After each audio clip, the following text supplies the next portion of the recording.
and welcome. You're watching the Newsroom right here on ET Now. I am Ajay Sharma. The markets actually have, stabilized after a weakish, softish opening. In fact, metal stocks, which are the worst hit yesterday, have rebounded very smartly, and so are some of the real estate names which are actually coming back. Banks are coming back very smartly. It's not all that bad.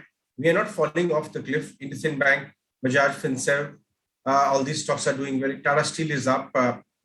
Kotak Bank, Reliance, ITC, HUL.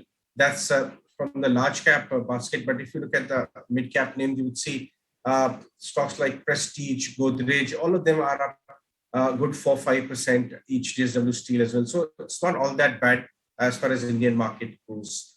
Let's take the discussion forward with Sunil Shah, who's also joining us now. Sunil, afternoon. Thanks for your time.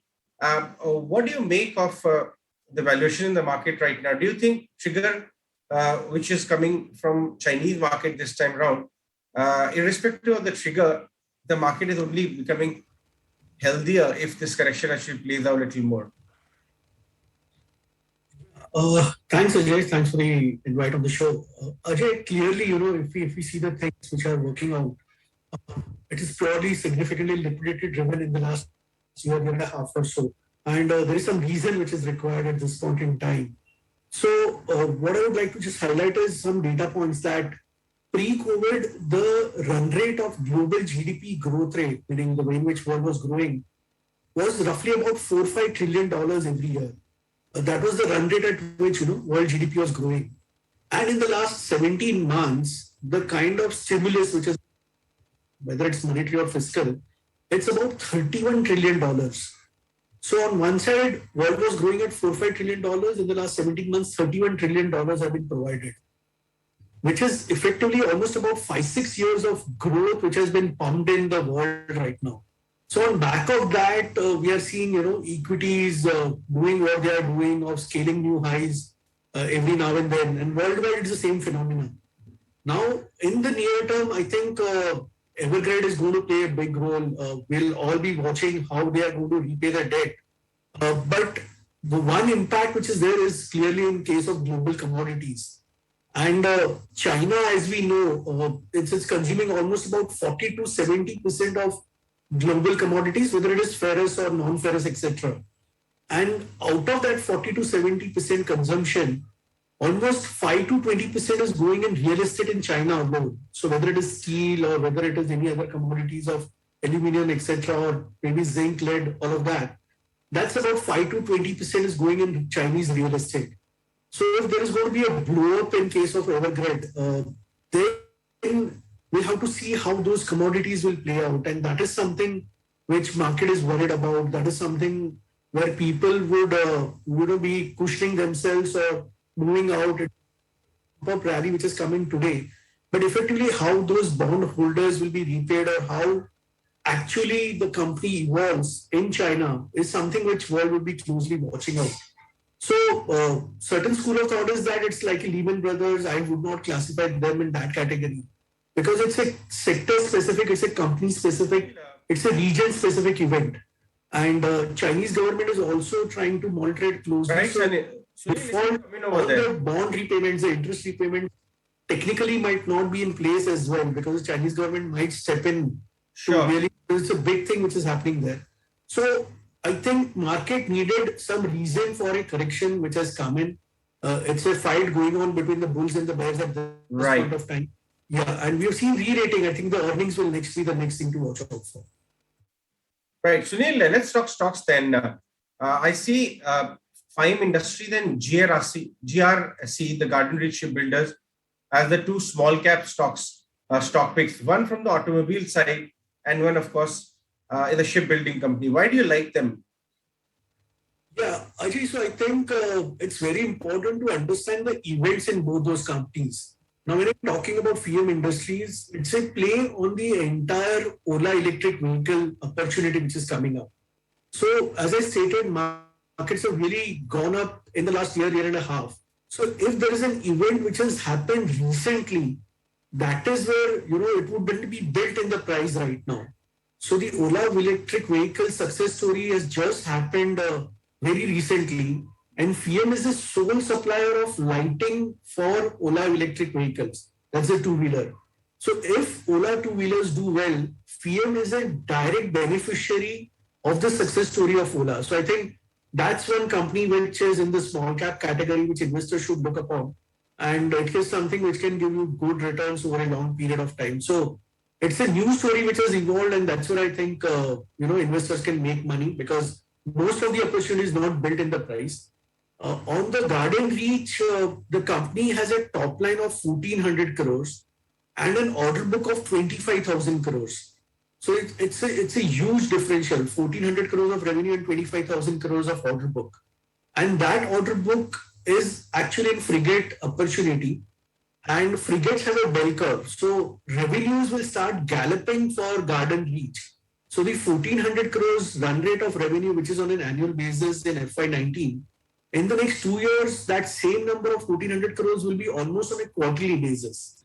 So I think Garden Reach, the earnings can be actually 3 times in the next 4 years. And that's where I think the opportunity lies. Garden Reach is a PSU, hang of offer for sale, but it's a cash-rich company, almost 2,200 crores of market cap and 2,000 crores of cash on the balance sheet. So it's a deep value, it's a small cap stock. I think these two stocks have their own story, which will play out in the next few years. So that's where I think money can be made. Let me also get your view on auto as a space, because the bad news just doesn't stop coming from there. My colleague who tracks Maruti closely, Utkarsh, is also here with some more bad news, and then we'll discuss that. Utkarsh, what's happening in Maruti? The semiconductor crisis really continues to haunt the automaker at a point of time when there is a visible demand. Whether it's a pent-up demand or a demand which is going to continue is a matter of debate. But there is a visible demand, but the car makers are really struggling for supplies. If you look at Maruti, August was impacted, September was impacted. What I'm being told at this point of time is that the month of October will also see a cut of almost 50,000 plus, and that's an optimistic view of the kind of targets Maruti is setting for itself, is what we have been told.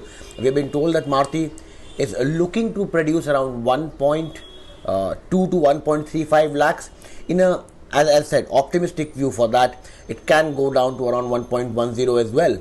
But what we have been told that the month of September, again, Maruti will not be touching 1 lakh when it comes to the total production, which is quite lesser than what the company had really expected. 1.5 was the estimate in September. October, the estimate was around 1.8. But the way it looks like that the whole festive season will really be in troubles when it comes to supply, irrespective of the fact that there is good demand in the market currently for at least four-wheelers. So that was some input coming in from Utkarsh on Maruti, but Sunil is still with us. Sunil, from the mid cap space, you like some of the platform companies. IEX has been doing phenomenally well last couple of days. Which are your picks there apart from IAC, and how do you see next 2-3 years pick up? Space, a couple of ideas that we like clearly is IEX and Nippon AMC. In case of IEX, the power story and as well as the gas story will play out big time. Trading volumes are going up on the exchange. It's kind of virtual monopoly there. And over a long period of time, when PPAs kind of terminate, then that power will be again available for trading on the exchange.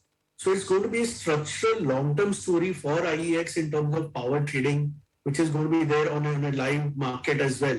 So I think that story has got lots of legs still to play out for in the medium to long term. As I stated, that power opportunity is just about 5% of the total power generation is traded on the exchange right now. So opportunity is humongous for power trading. In case of Nippon AMC, we think that the acquisition by the parent Nippon will play out for Nippon AMC in terms of raising global funds. So Nippon in the last year and a half has launched a lot of ETFs, and that's the only single AMC money from the international market given the Nippon's expertise. So their AUM is roughly about 220,000 crores, and of that 220,000 crores, Nippon has just raised about 10,000 crores so far. So we think that over a period of time with so much of money lying at negative interest rates in the world markets. It's just a question of time before which Nippon activates its marketing reach and raises funds for Nippon AMC here in India. So I think the AUM can go up by about 30-40% easily when Nippon really fires to raise money from the international market. So that's the story which will play out for the mid-cap company Nippon AMC is what we think over the next 3-4 years. That's why we like both these companies. Excellent rationale, Sunil, on both IEX as well as Nippon AMC, which has been also doing very well on the business front, moreover than the stock alone. Thanks very much for your time, Sunil, joining us on the markets and, of course, discussing the stock which you are positive on. With that, let's take a short break. Exclusive chat with one of the big wealth creators for the year, JSW Energy, on the other side. Don't go away.